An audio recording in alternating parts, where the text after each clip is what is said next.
Oh, hi, podcast listeners. There's many ways you can listen to the Real Nerds podcast. You can subscribe on iTunes. You can also subscribe on Stitcher Radio. You want to send us a Twitter message? You can do that. It's so easy, at Real Nerds. Like us on Facebook, Real Nerds Podcast. You can visit our website, realnerdspodcast.com, where there'll be a lot of articles for you to not only read, but to listen to our previous shows. Do you like your stories told through pictures? Then you can also follow us at Real Nerds on Instagram. You can also call us, 720-6nerds5. Thanks for listening and enjoy the show. Camera, action! Well, a real nerd knows who shot, and a real nerd can follow the plot, and a real nerd doesn't talk film. I'm sorry. Take it outside.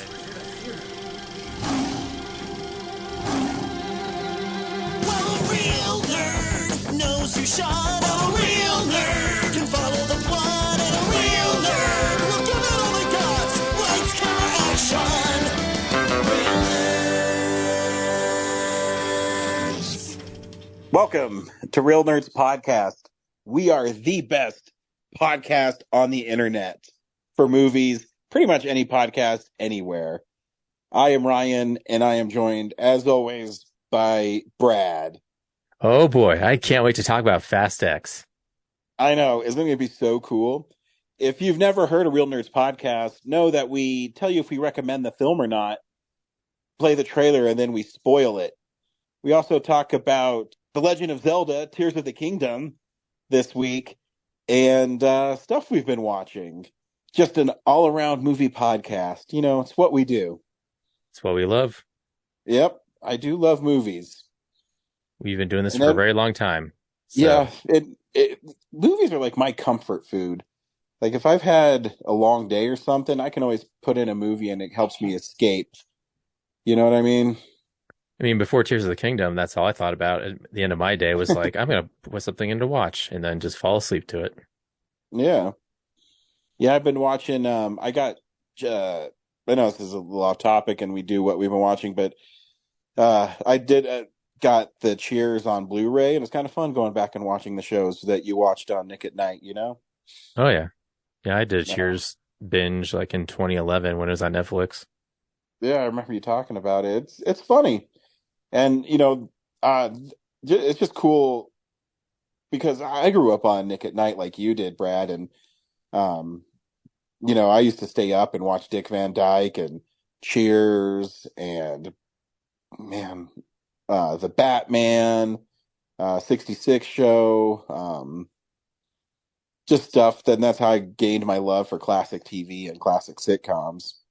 Yeah, I watched Taxi, Dick Van Dyke Show, Green Acres. Yeah, Bewitched. Man, I remember all those shows. And I used to watch Bewitched all the time on Channel 2 when I was homesick. I remember it's the one I watched a lot when I was sick, too. Mm. Get Smart, F Troop. Those. Yep, good old days. They still have a Nick at Night, don't they? Yeah, but it's like stuff from like 10 years ago. So it's... Yeah, I stopped watching when they started getting like 90s shows on there. Yeah, I mean, I guess I really don't. Yeah, I guess when I think about it, I mean, the 90s shows when you too are, 30 years old now. Yeah, now they are. But like 20 years ago when they started putting like Full House on there and stuff, it was like, that's not classic, I'm my 20s. That's not classic TV to me. That's, classic TV's the Lucy Show and stuff, for us. Yeah. Yeah, I don't know. I was never a Full House fan, so I did watch TGIF all the time. Was that on TGIF? I think so, yeah. I remember Step by Step and Family Matters. Family Matters, yeah. But like now, like Friends is on there, so it's like well, that's our TV, but it's not class. It's classic to other people now, but it's like not classic to us. I mean, Friends is my most favorite show, so I'll always say it's a classic. But I'm pretty sure I read that, and if I remember right, the season finale of Friends just did its 20th anniversary, And I remember watching that, and I'm like, that can't be right, can it? You Yeah. know, off the top of my head. But then when you go, like, oh yeah, it totally did. Or it's coming up, I guess I should say. I think it was 2004. That's when it went off the air. Yeah. So, yeah, in 1 year it'll be its 20th anniversary, but it's just crazy. I remember recording that and watching it on TV, and yeah, time goes by so fast. Speaking of fast, are you ready for this, Brad? Yeah. Fast X is not our film of the week. Psych. Haha, got you, Psych. fans. Yeah. Brad and I scored tickets to the Colorado premiere of The Flash. Yes, we made it to The Flash. Brad, do you recommend The Flash? You know what? I was surprised. I do. It's a ton of fun. I was surprised that there's still so much Ezra Miller still in the movie. They did not tone that down. It is a tour de force performance. I think they're in every scene in the movie. Yeah. And then, you know, Keaton Batman, it was cool to see back, but I don't know if he was essential to the movie. You know, I feel like they could have put any legacy character in there and it would have achieved the same thing. He's kind of there just to say the classic stuff and then, you know, in and out. I would have liked to had a little more reintroduction of his character. There's some subtle stuff about like how Wayne Manor has no butler and everything, which makes sense. Yeah, I wanted to catch up more with him as a person rather than just being this thing that helps the Flash. So there's like this distance, but yeah, overall, it's so funny, and so you know, it calls back to so many DCU things, and yeah, I'm going to stop talking before I get into too much spoiler territory. I agree. Yeah, I had a lot of fun watching it. Somewhat, I don't know, because I've heard the rumblings that this movie is really great, and I wasn't sure because I was never that enthralled with the Flash character, but this movie definitely made me a fan because it's just cool, and there's lots of cool moments in the film that, and just so people know, this one is going up about 3 weeks early, so there is tons of spoilers in this review, and there's lots of ground to cover in this movie. So just make sure that if you don't want to be spoiled, just know you should see the film and then fast forward like 30 minutes if you want to hear us talk about other crap. Here's a trailer for The Flash.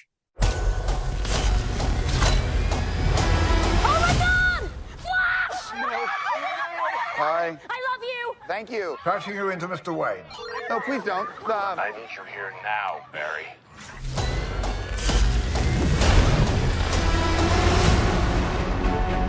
So you're saying you could travel back in time? But Bruce, I can fix things.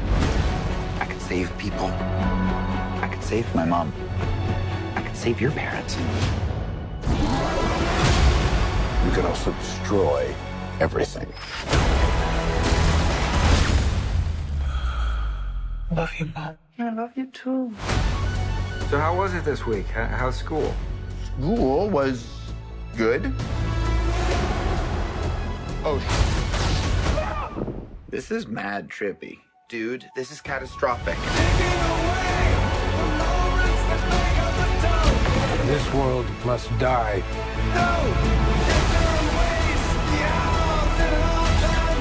I'm not gonna lose her again. It's not Clark.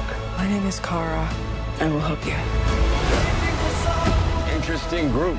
Want some help? Wait, he's Batman? You want to get nuts? Let's get nuts.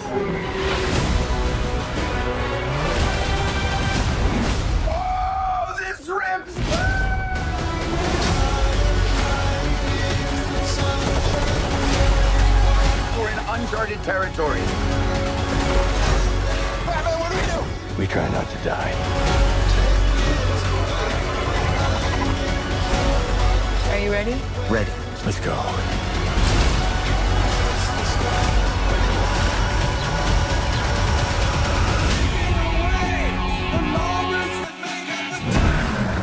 You have fancy friends.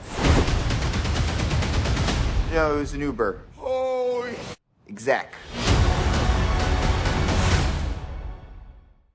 So the Flash picks up Barry's life after the Justice League, and it seems to me, Brad, that it's more of the Zack Snyder's Justice League that it picks up from, because he's a little more fleshed out in that film. And he's just trying to go about his day. And while he's doing that, there is an issue at the Gotham City Hospital. And Alfred, who makes a surprise appearance. And I didn't know he was in the movie. Did you? No. The Snyderverse Alfred, I should say. Yeah, Jeremy Irons. Yeah, to not confuse people. But yeah, so he makes an appearance and asks Barry Allen to help Bruce or Batman because he's busy. And he meets a snooty barista and he decides that, yeah, he'll help. And the cool effect with him running, I liked the rev up for him running. Where he where points he, ahead. Yeah, he plants his foot and the world kind of zooms past him. And he goes to a Gotham hospital while Ben Affleck's Batman chases down these guys stealing some virus from the hospital. And this is when it kind of got meta with the film, and I loved it. So as the Flash gets there, the hospital collapses and all of the babies fall out of the windows. And the Flash goes, baby shower. They're all falling from, 50 stories up.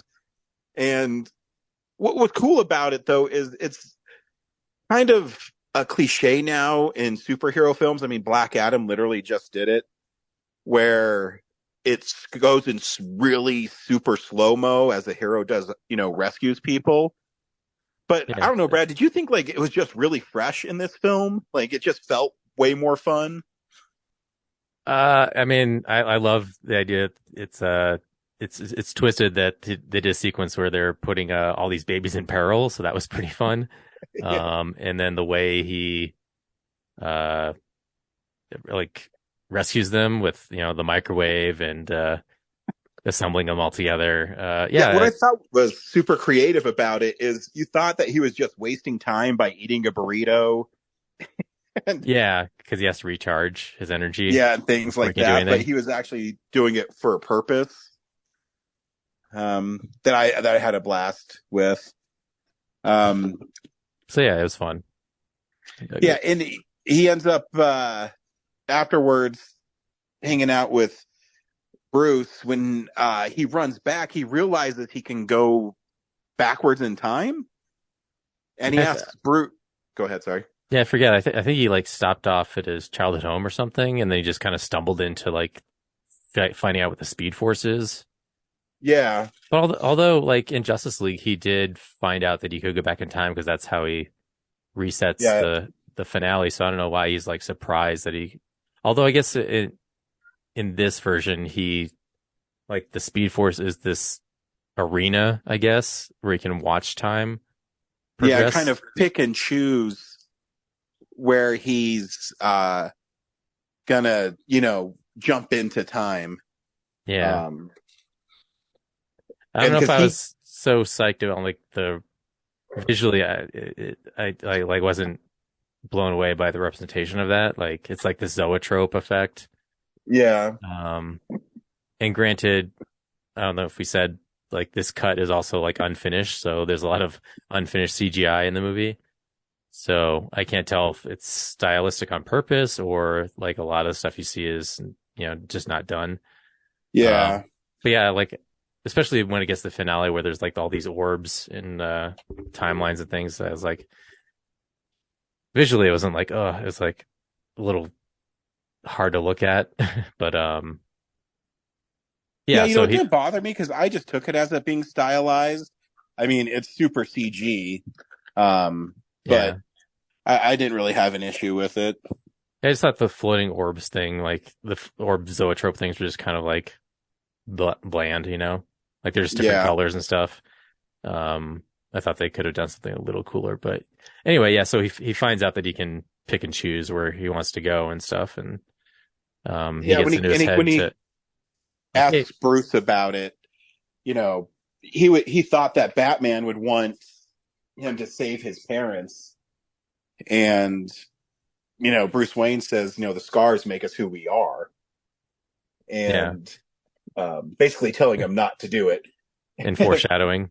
Yeah, and of course he doesn't, because also we learned that Barry's dad is in prison for killing his mom, which obviously he doesn't believe happened. So he's trying to prove his dad's innocence, and Batman, Bruce Wayne's able to clean up the security footage that should help him, but it doesn't give him what he needs. So he decides to not listen to Bruce and go back in time to save his mom. And he does it by doing something as simple as putting tomatoes in her, Grocery cart. grocery cart. And that little ripple effect, which everybody knows from every time travel movie, you change one little thing. I mean, Homer Simpson taught us that in The Simpsons. You know, when he sneezes and kills all the dinosaurs. Yep. This is going to cost me. But he does. And by doing that, he learns that there is no Justice League. And Eric Stoltz stars in I love that. Back to the Future, which was a great gag. And even his roommate who had the tattoo on his leg, he's like, hey man, that's going the wrong way. And he lifts up his leg, is it? Yeah, not only did he create a timeline without any metahumans, but he also created the one where Eric Stoltz finished Back to the Future.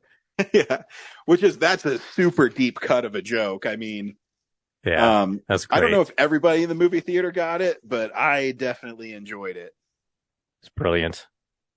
Yes, it's also like it's a Universal movie, so it's pretty cool that Warner Brothers let him do that. Yeah. So it's so now he's stuck in this other timeline. God, I keep on forgetting stuff.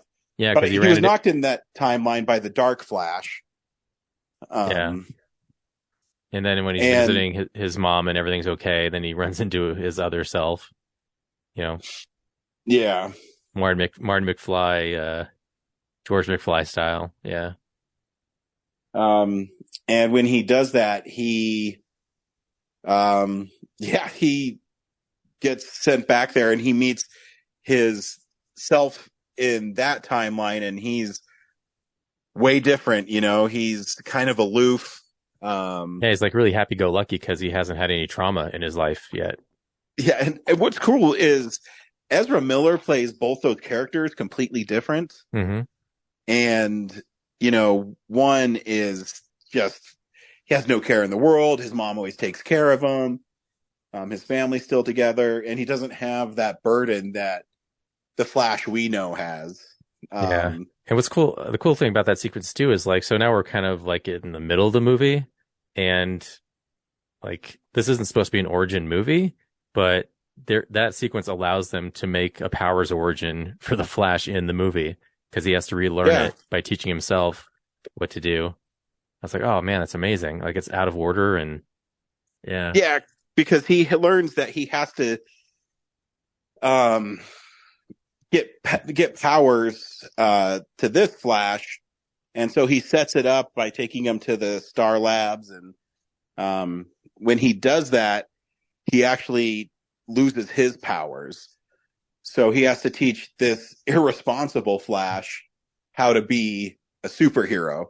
That's right. Because the new Flash is like, he's gonna miss the Stars Lab thing because he's gonna go on a date or something. So Main Flash is like, oh, I need to purposely give you the powers or else I'm not going to exist, and go back in time. So yeah. And then it goes wrong and, he loses his powers and then he has to teach the other one. So yeah, just what a great sequence. Yeah. And I love that when he doesn't know and he's like, am I going fast? And he's running super slow and, just a really fun sequence. And so then he's got to figure out a way to get back, and that brings Bruce Wayne, the other Bruce Wayne, into it. Yeah, because initially they're like, okay, let's contact Superman, Aquaman, Wonder Woman, and then they find out through the roommates that those people don't exist. But they do know Bruce or Batman, and so Barry's like, oh, so he goes to the manor, and we find a very disheveled and the place is a mess. And we have like a 70-year-old Bruce Wayne in there. Yeah, so let me ask you a question. Do you think that's in character with Batman? That if he lost Alfred and everything, that he would just stop being Batman? I think didn't he say like he did so well, like there was barely any crime in Gotham City anymore? Something like that. So I don't know. I mean, because exploring that is interesting, and I think it's a cool thing to do. But I don't know if Bruce Wayne could ever stop being Batman. Yeah, well, like I said, they gave him the excuse of like, well, the city didn't need him anymore because he did his job. Like, he saved a lot of people. But the fact that like Wayne Manor's a mess is pretty funny because I can imagine like he's so used to Alfred just taking care of all that stuff to the point where he's just like, well, I don't have any responsibilities anymore, and I don't have a butler, true. So I'll just hang out and try to figure out what's next for me. Yeah, I mean, because I guess if you have that much money and crime isn't that rampant, I mean, what else would you do? Yeah. Plus, like, I think he tells Barry, just like, this crusade you're on is going to leave you alone, like me. So yeah. I think part of him regrets being so dedicated to his mission because, by the end, he's just alone in that mansion with his achieved goal. So I think he's a bit regretting that he, did have that crusade the whole time. So, and when he finally say too, for being 70 or in his 70s, I think Michael Keaton looks pretty great. Yeah, I mean, I think the movie's really kind of positing that he's about 60. Mm-hmm. I mean, in a way, he should be 40s because the Ben Affleck Batman is around there. So the direct timeline, but yeah, the timeline stuff with the spaghetti and everything, it's a little hard to follow for me to explain like why he's an older Batman versus a direct knockoff. But sorry, what were we saying?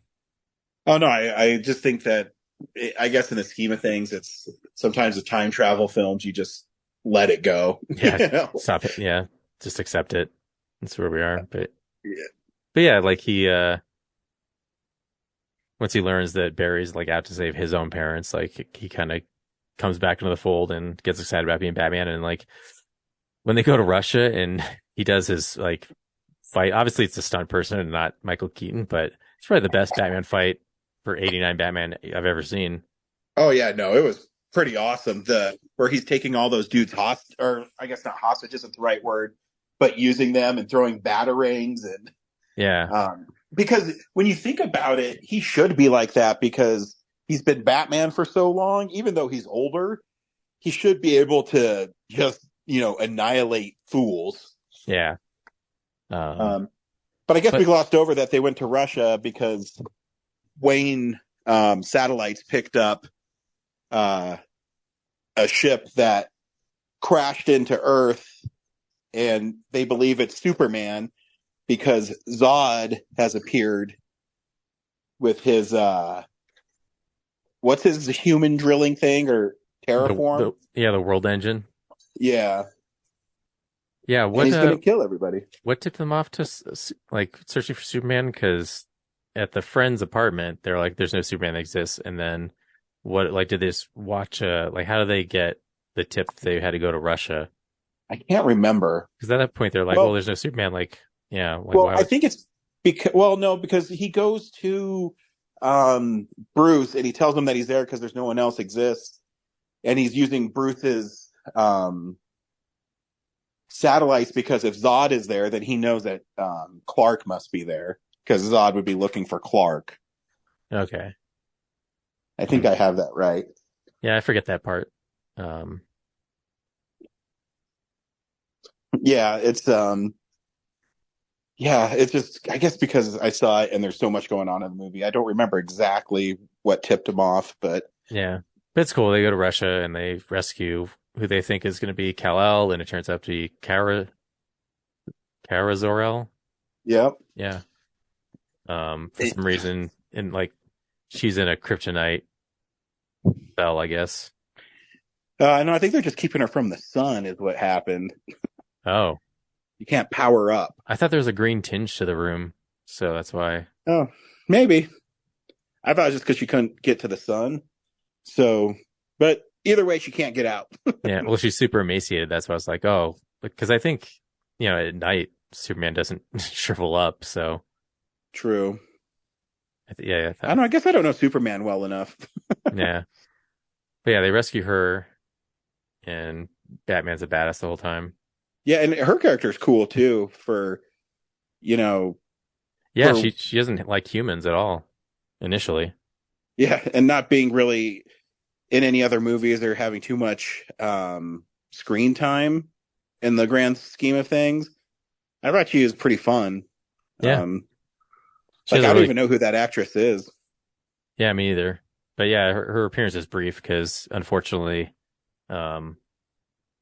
according to them, this timeline is fated for them to both perish. So I don't think we'll get any more of her, unfortunately. Yeah, what sets up a really cool and a heartbreaking thing. And I think this movie has more heart than I was expecting too, because in that moment because we see Batman die twice, and Barry realizes that his mom has to die, because if she doesn't die, then it's not, his world can't exist and he can't go back. And in this world, even though he's trying to save her, he can't save her because Zod wins every time. It's like the Thanos, Yeah, there's something like they call it like the fulcrum point or something. Like Batman explains it in the kitchen about like every timeline has this, like all the timelines converge in a single point that like is unchangeable, I guess. Mm-hmm. So yeah, it's in the final fight. That's what he discovers is like, oh shoot, like yeah, and there's some things I can't change. And obviously Dark Flash is Barry, but it's kind of interesting too that he's been trying this so long that he's basically grown like armor from it, and he's old as shit. Him just trying different ways to save his world, and each time he fails. Yeah, like Doctor Strange sitting there trying to find each possible scenario. Yeah. And then it leads to the worlds colliding, which was a really cool DC homage, where what I liked is it validated all, not only Superman movies, but Batman movies, TV shows, the Flash, early serials. As these worlds are colliding, you see Christopher Reeve, and you see Adam West, and you see Nicolas Cage. Yeah, and George Reeves. And Nicolas Cage is Superman. Fighting a giant spider, which is great. Yeah, especially for fans of Kevin Smith like you and I are, where when we heard the story on An Evening with Kevin Smith, 25 years ago? Yeah. For them to pull that off, not only that, but you have to get the likenesses from all these people, or their estates. In the case of, Christopher Reeve, George Reeves, Adam West, you have to clear all of that. And I think it's pretty cool that they did it, and that they did it in a really fun way. Yeah, and they had Helen Slater's Supergirl in there too. Oh, that's right. Yeah. And it was cool too. My little boy went with us and he was clapping when Christopher Reeve shows up. He didn't know why because everybody else was, but it was kind of fun to see him get into it. So Barry realizes that he can't save his mom, and he goes back, but he does do one thing where he moves the cans of tomato up so he can make sure his dad isn't as freed from this murder conviction. Yeah, like I thought that was pretty brilliant because I was just expecting like Barry move the camera so he can get a better shot of him. But the fact that he moved the whole row of tomatoes to the higher shelf so his dad would be forced to look up into the camera was even smarter, which I was like, wow, because good job. I guess why that works is he's not actually taking anything or something like that. It's just his dad had to look up to do it. Yeah. But we learned that by doing that too, though, he kind of messed it up as well. With introducing one of the great F-bombs to close out a movie. Yeah. We learned that there's a different Bruce Wayne, which you made an observation that it's probably going to be Pattinson. But what we learned from this screening is we didn't see that, and they didn't show us any credits. Yeah. So yeah, it could be Pattinson, or like I can also see a world where the Matt Reeves Batman is its own thing, and then James Gunn's just going to pick another Batman, so we'll have like two Batmans floating around. Yeah, well, I mean, because he does have that Brave and the Bold movie he's working on. Exactly, yeah. So maybe it's that Batman, and they don't want to announce the casting until after Flash drops, because it seems like they're going to reveal who that person is. Yeah, and there's probably going to be post-credit scenes. But what I liked is how they reset the universe, but didn't dismiss the universe too, because Gal Gadot's Wonder Woman shows up too. Yeah, but did they reset it? Because I'm surprised. Well, if it's a different Batman, it did. Yeah, but I mean, like Ezra Miller's still there. I kind of thought they'd want to get rid of them. So yeah, but clearly it's going forward because it's a bit of a cliffhanger. Yeah, I don't think that they want to get rid of Ezra Miller, even though they have had some legal issues. Reading statements from the people involved, they've made strides to be better, and they were suffering from sort of mental health issue. So I really hope that they get the help they need and they're able to be a productive member of society while still being able to go forward with their career, Yeah. It's just, it's such a liability, It is. I don't know. I think it's hard to put them in a $200 million movie again. Yeah. But like, that's what I was so surprised by is like, this movie really doesn't erase any of that. It's just, it's more surprising that they changed Batman's, So yeah. It's going to be interesting to see how this fits into the grand scheme of things. Yeah, and I think Ben Affleck is really great in this movie. He has a moment where, I mean, he's not in it very much, but his moments with Barry where he's telling him, the scars make you who you are, and having a one-on-one with him, and even his action scenes were cool. Yeah, and it feeds into the end where he's like, Barry's finally realizes that his mom dying is what makes him the hero, and he's this whole time he's watched like the silly version of him where his mom didn't die, and he's kind of a pain in the ass and obnoxious, and he's like, I'm glad I'm not that guy. Yeah, where I mean, obviously you never want your mom to die. It's just interesting take on the heroes, and I think that's why some of the most successful superhero movies lately have shown that, where in Spider-Man No Way Home, he had to basically, it's an origin story just like this one, where it's not a traditional origin story. It's just you need to be who you are. You have to go through this pain, And even with Guardians a couple weeks ago, I really liked that Peter Quill and Gamora didn't get back together because she's different. It's not the Gamora he knows. And for them to take the easy way out by putting them together, I thought would have lessened the impact of the film. Mm-hmm. And just like this, his mom unfortunately cannot survive. It's just the way it is. And it makes for a more compelling narrative, in my opinion. Oh, for sure. Yep. It's not the happy ending. Yeah. Yeah. One thing I was surprised about, they still didn't give Keaton an ability to turn his head as Batman. Yeah, that is true. Like, it's definitely fact, still the same Batman suit. Like, I think the neck is even more like reinforced in this movie than previous ones because he has that big like collar shoulder thing. So yeah, that was kind of a surprise, but yeah. And then the Batmobile doesn't get any action, was kind of a bummer. Yeah, that is a bummer.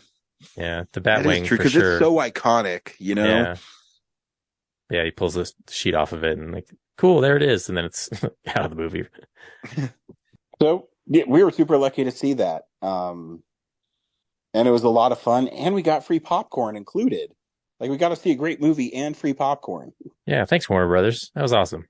Yeah, it was tons of fun. Yeah, it's so early. Like, usually when I do these things, they're maybe the week before they come out. Yeah. So, and like I said, I think because they know they have a really good movie, so they're doing a grassroots marketing where, you know, when you post this and put the Flash movie hashtag, and just builds from there.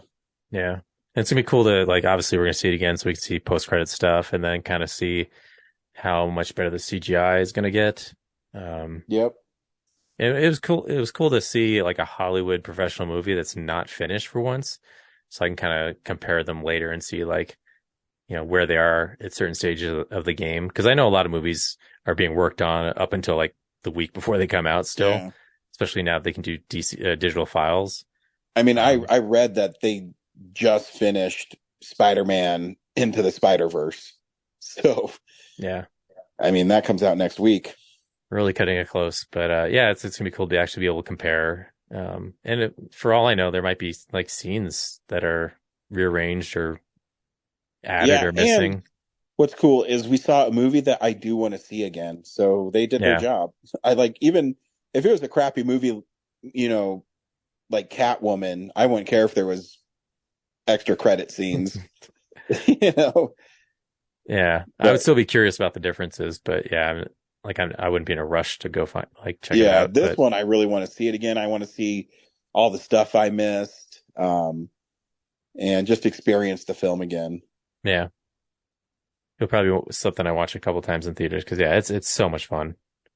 Yep, I might see it in 4DX. That might be really fun. Oh yeah, yeah. So definitely go see that movie, The Flash. Usually I do movie news, but for a couple weeks I'm going to change it up, Brad. I'm going to lean into, you and I got Zelda, The Legend of Zelda, Tears of the Kingdom. And I just wanted to talk about our progress. I know you're way further than I am. So I thought this first little bit we talk about was just your experiences with the game and how you feel about it overall. I'm overwhelmed. Like, I think it took me 3 months to get through Breath of the Wild story wise, and then maybe 6 to kind of get all the Korok seeds and whatnot and kind of max it out. But yeah, this one I'm overwhelmed. Like, I don't know. Like, not that I want to finish it right away. Like, it's such a beautiful game that, like, I just like being immersed in. But seems like there's a lot of story, and then there's just so many other things outside of the story to do. You know, people complain like, "Oh, it's the same map." First of all, it's the same map, but like with different things within that map. And there's 3 of them. There's a sky version, and there's also, which no one hinted at the chasms for me in the marketing. So it's like 3 layers of that gigantic map. And the chasm layer is terrifying, because it's just darkness. So yeah, I'm just like, I'm looking forward to being able to play this for like probably the rest of the year. But also I'm just like, the part of me that's like, oh, I got shit to do is like, How am I ever gonna like accomplish it? It takes like hours to do the simplest things. Yeah, and I was talking to you about this. Even though I'm not as far as you, I feel like but the game is so fun, and you find yourself. And I told you this too earlier, that messing around like you do in Grand Theft Auto, where I mean, it's fun to advance a story sometimes, but it's really, really fun to just fuck around. Mhm. You know what I mean? Figure out what new things I can build, if I can cook this with that. Um, I don't know. Just the exploration, I think, is second to none. Like I want to figure out how to make a pizza, and I'm jealous of every like video I see online of the stuff people have made. Did you see the dude who made a helicopter today? I think so. There was like a montage of different things, like different mechs and different flying devices. I think one of them was a helicopter. Yeah. I saw someone made like a stable that just washes horses. Yeah, and when you think about it, that this was all programmed into the game, and the level of craftsmanship in this game is it's incredible. I've been reading posts from like developers have been like they're just blown away. They can't comprehend how they made that code work. Yeah, so. and even with the silly putting things together, the combat is really fun. Solving the puzzles is really fun. I just having so much fun playing the game. Yeah. And it's a beautiful game. The music is incredible. I think Ganondorf looks awesome in it. Yeah, I just think it's a freaking masterpiece. And I've only played probably 10% of it.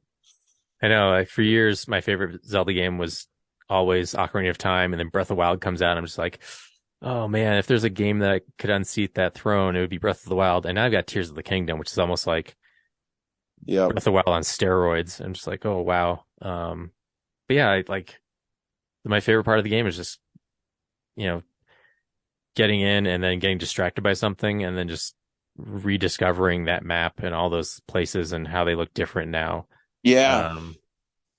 And remembering like what I did like 4 years ago and like in some of those areas. And,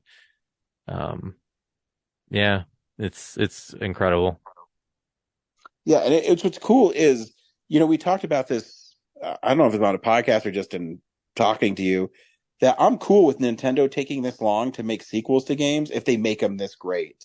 Yeah. You know what I mean? It's just so cool. It's been a while, so I hope they got something incredible up their sleeve for post Odyssey. Oh yeah, I mean, I'm guessing they do. I'm guessing it's going to be their big game for next year. But like I said, as long as they make games super cool, I'm totally down. And everything about Tears of the Kingdom just works. I mean, it's beautiful. The graphics are stunning. The part too where at the beginning where Zelda is telling you, the stories and the cool animations that it has, and it's just awesome. It's a feat that everybody should experience. For sure, yeah. Even my little boy, when I'm running around doing nothing, he still thinks the game's really cool. So, and he's just watching it. Hats off. So hopefully next week I'll be further along and we can talk some more about it. Yeah, progress wise, I've beaten the Wind Temple, and then I've got like, I don't know, 8 or 9 hearts, and 2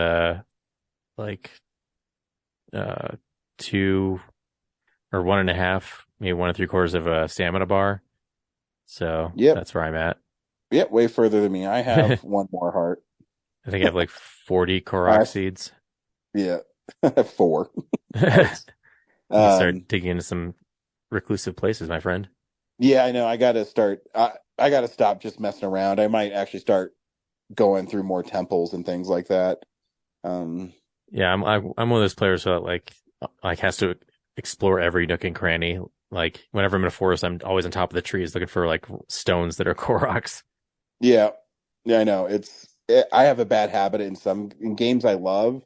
I always do that, but it's okay because I love getting lost in the world. Sweet. Hey, Brad, what'd you watch this week? So, this is the stuff we've been watching. Kind of a lot of stuff because we had Film Explosion 93 last week, so I didn't talk about stuff. So I'll just highlight Blackberry. Oh yeah, I wanted to see that one. Yeah, I was not prepared for how many Ninja Turtle references there were in that movie. I think there was like six. You see the action figures in the background, and like the co-founder is listening to the soundtrack in his car at one point. Yeah, it was like. Yeah, it made me giddy. Just like, I think the director is a big fan. Oh, I'm sort of begrudgingly hate the movie though, because like this is like the director's third movie. And his other two were, I saw the Dirties like when Kevin Smith recommended it and I didn't finish it. And then, yeah, he's like, this is his third film and it's like amazing. Yeah, the performances are great. It's about the story of the creation of the BlackBerry phone. Starting from this group of nerds in some office building and then getting taken over by this tech mogul. And yeah, that has to be, BlackBerry has to be the first smartphone. Yeah, it is. I think what the touch aspect of the interface from the iPhone is what kind of did them in. Because the guy who created the BlackBerry was so proud of what he did and how, cause it's not just like that it's a smartphone. It was like how it used the satellites to compress information. So that you could send, so that they could sell a lot of phones and get a lot of people on the network while also being able to do email and browse the web and text message. Yeah. I mean, I used to have one and I always liked the little ball on it.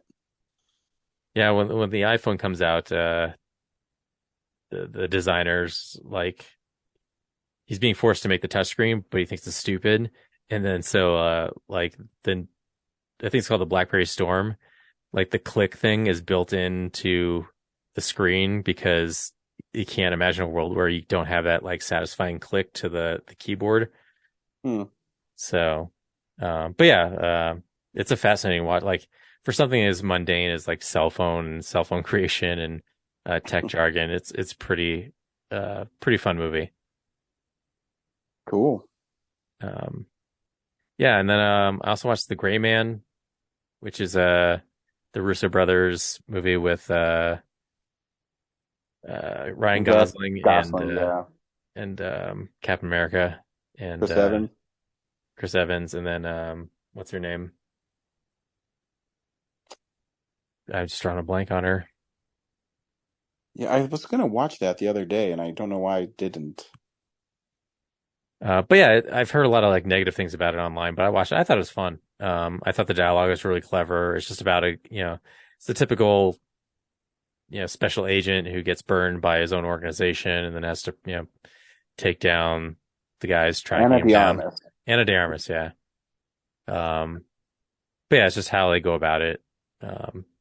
Billy Bob Thornton is like his handler and he's been forced to retire and he has this daughter who's got like a health condition and she gets kidnapped and, Ryan Gosling has to go save her. So, yeah, it's pretty cool. And then, the last thing I watched is, the Michael J. Fox movie or documentary. I need to watch that one. It's on my Apple movie playlist. Yeah. I think I've got like a month of Apple Plus left, so I was like, "Oh, gotta make sure I get this in." Yeah, because there's only one episode Ted Lasso left, so I'll forget after next week. But yeah, it's I think the most impressive thing, like obviously watching Michael J. Fox's story, is tragic and all, and you see the hardship that he's going through. Like he's not a pity party, but he's just like you watch. I haven't seen him recently. He's in his probably 50s now, maybe 60s. And just how much of a toll it's taken since I've last seen him, Parkinson's. Yeah. So watching that is pretty like, he doesn't want you to feel sorry for him, but it's shocking how, close to the end he is, I guess, and how he feels like he's close to the end. And that's why he's making this documentary, is to show, he wants to get his perspective on his life before, he's surprised by, Parkinson's winning out. But I think one of the coolest things about the movie though is how they do the flashbacks.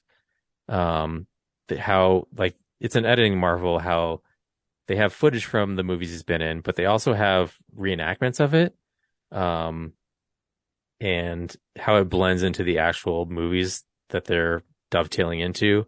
You know, there's the part where, he's doing Family Ties and he's doing Back to the Future, and they have like the sequence of him, waking up, getting shuttled over to Family Ties. And there's like, a stunt double portraying that. Like you're just seeing him from behind. And then they've recreated all that stuff. Like, when he goes over to the Back to the Future set at night, they have a recreation of like the DeLorean drive through and the Doc Brown van. And there's a guy in his costume walking through the set.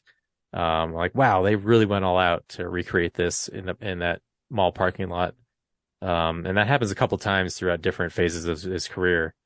But the only thing I scored down on it is by the end, there's not really anything interesting happening. It kind of like once he gets Parkinson's, there's a bunch of stuff from Spin City, and then they show a little bit of his family life, and then his Parkinson's Foundation, and then that's just kind of the end of it because he's still alive, so there's nothing to really finalize the movie with other than we raised like $2 billion and I'm still alive, and then it just kind of ends, like there's one point where I had to I fell asleep, so the next day I was like, oh, what did I miss? And I fell asleep like 5 minutes before the end, and I thought there was way more, but there really wasn't. So, I think it's, if you're a fan of Michael J. Fox, it's a good documentary to watch, and I think it's done really well flashback wise. Like, I'm really impressed like how far they went with it. So cool. Yeah, I'll have to check it out. What'd you watch? I have been playing video games a lot, so I haven't watched too much. The one thing I did watch that I meant to see a while ago was Raya and the Last Dragon, which came out. Did it come out in 2020 or 2021? I can't remember. Yeah, I don't remember either one. But it's definitely a victim of the pandemic. And animation-wise, it's stunning. I don't know if you've seen it. I haven't. It's a beautiful film. In it, there's these tribes or clans, I don't know what you would call them, but they're in a world where they're separated by each part of a dragon, and the last dragon is no longer around, and the part where Rhea and her family and her father live is the heart, and it has the essence of the dragon. Her father invites all the other clans over, and they're double crossed, which unleashes the bad things in the world and turns everybody into stone. And so it flash forward 6 years later, where Rhea is trying to find the last dragon and reunite them into this essence to band the worlds together. And yeah, it's really fun, and I know a lot of people like Aquafina as the last dragon. I don't know, it kind of took me out of the film. Not that she's bad, it's one of those where they try to recapture maybe Robin Williams as the genie, and you could just never recapture that. But the movie is really fun. It's one of the most beautiful movies I've ever seen animated wise. And it does have a really nice message about never giving up and family and things like that. So I recommend it. It's not like one of their greatest films, but it's not anywhere near like a freaking Home on the Range or something. So yeah, Raya and the Last Dragon. It's a fun movie. Cool. Yeah, I'll check it out sometime. Yeah, should. Next week we are seeing The Little Mermaid, Disney's live action remake, which my wife is really excited about. It's her favorite animated Disney movie. Is it A Nightmare Before Christmas, an animated Disney movie? No, technically that's a Touchstone picture. So, right. Yeah, I mean, it's supposedly good. It's getting good reviews. but I was really burned after Pinocchio and heartbroken. So Yeah, the live action remakes are not really bringing much new to the table. So yeah, like, I mean, the Pinocchio, he's cute in it. I like Tom Hanks as Geppetto, but then they had the stupid seagull or pigeon or whatever the fuck it was in there that really bummed me out. But you know what? I'll see it, and maybe it'll be good. Who if knows? only that pigeon had said, "We got to get that gold," and really doubled down on things that bother you in movies. Wow, man, that's a deep cut from the Magnificent Seven. You know, I see that the UHD of that at Best Buy is $7. And I was like, man, maybe I should watch it again. And it's $7. I remember it not being like horrible, but that one line really bothered me. Yeah, it did. And It's like so the now I first just 2 feel like seconds of the movie. I have to watch it because maybe I'm making this way worse than it really is. Maybe stream it first and then It's probably you on wanna buy like it. HBO Max or something. Yeah, I don't know who does that movie. Yeah, I'm sure it's somewhere. But yeah, cool. Thanks for listening, and we'll see you at the movies. Well, a real nerd knows who shot a real nerd can follow the plot, and a real nerd will give it all they got. Lights, camera, action. Real nerds.